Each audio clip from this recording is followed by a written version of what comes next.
समस्त को सुप्रभात। कार्तिक मास सारा जो मैंने उपवास न कर पारि 5 दिन उपवास करंतु जे कि 5 दिन व्रत पालन करंतु जे कि यही व्रत बगपंचक नाम रे परिचित बा पितामह भीष्म करथिले। भीष्म पंचक व्रत जे कि पितामह भीष्म 84 शर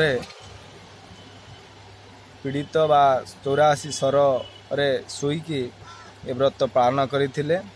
आज बड़ एकादशी जो माने माँ बिरजा पुंजिका को मानुचंती आज बड़ एकादशी पालन करंतु जे कि जाजपुर बालेश्वर भद्रक वासुदेवपुर रे माँ बिरजा पुंजिका जे कि माँ बिरजा 2 रूपी स्वरूपिणी शांत रूप रे माँ बिरजा पुंजिका को मानती जो लोक माने से माने आज बड़ एकादशी पालन करंतु बा पंचक व्रत पालन करंतु। जय जगन्नाथ।